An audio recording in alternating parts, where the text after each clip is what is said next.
नमस्कार मित्रों, God says motivation channel में आपका बहुत बहुत स्वागत है। दोस्तों, आज हम एक ऐसी कहानी बताने जा रहे हैं जो हमारे वास्तविक जीवन से जुड़ी हुई है और हर कदम पर हमें इसकी जरूरत पड़ सकती है। किसी भी काम की शुरुआत में अगर हम उससे जुड़ी सभी जरूरी बातें समझ लेते हैं तो हमें सफलता मिलने की संभावनाएं काफी बढ़ जाती हैं। इस संबंध में एक लोक कथा प्रचलित है। प्रचलित कथा के अनुसार पुराने समय में एक व्यक्ति अपने गांव के लोगों के छोटे छोटे काम करके किसी तरह खाने का व्यवस्था करता था। उसके परिवार में कोई नहीं था, वह अकेला था।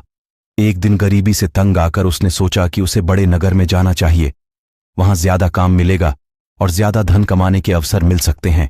वह व्यक्ति गांव के करीब स्थित बड़े नगर में पहुंच गया। गांव से निकलने के बाद जब वह नगर में पहुंचा तब तक उसने कुछ नहीं खाया था। भूख की वजह से उसकी हालत खराब हो रही थी। उसने वहां के लोगों से खाना देने के लिए प्रार्थना किया, लेकिन किसी ने भी उसकी मदद नहीं की।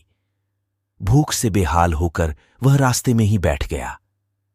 तभी एक सेठ की नजर उस लड़के पर पड़ी तो उसने उसे बुलाया। भूखे व्यक्ति पर उसे दया आई और खाना लाकर दिया।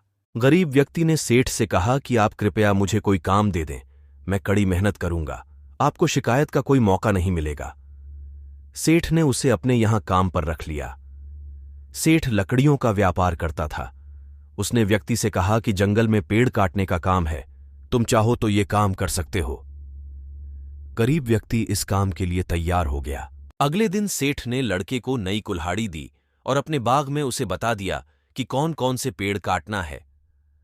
गरीब व्यक्ति की नौकरी का पहला दिन था, वह जोश में था। उसने दिन भर में 15 पेड़ काट दिए। अच्छा काम देखकर सेठ भी खुश था। अगले दिन वह व्यक्ति सिर्फ 10 पेड़ ही काट पाया। तीसरे दिन उसने और ज्यादा मेहनत की, लेकिन उस दिन वह सिर्फ 5 पेड़ ही काट सका। ये देखकर वह निराश हो गया। सेठ समझ गया कि लड़का अपने काम से दुखी है। सेठ ने पूछा, तुम रोज सुबह पेड़ काटने से पहले कुल्हाड़ी की धार तेज करते हो या नहीं? व्यक्ति ने कहा कि नहीं, मैं तो धार तेज नहीं करता। सेठ बोला, इसी वजह से तुम कम पेड़ काट पा रहे हो। अगर कुल्हाड़ी में धार ही नहीं होगी तो पूरी मेहनत बेकार हो जाएगी और तुम अच्छा काम नहीं कर पाओगे। उस गरीब व्यक्ति को अपनी गलती समझ आ गई। उसे इस बात का ज्ञान ही नहीं था कि कुल्हाड़ी की धार रोज तेज करनी चाहिए। अगले दिन से उसका काम सुधर गया और वह ज्यादा पेड़ काटने लगा। तो मित्रों, हमें इस कहानी से ये सबक मिलती है कि हमें कभी भी अधूरा ज्ञान नहीं लेना चाहिए, क्योंकि अधूरे ज्ञान से हम अपने लक्ष्य तक कभी नहीं पहुंच सकते। और ऐसी ही शिक्षाप्रद कहानियों के लिए चैनल को जरूर सब्सक्राइब करें।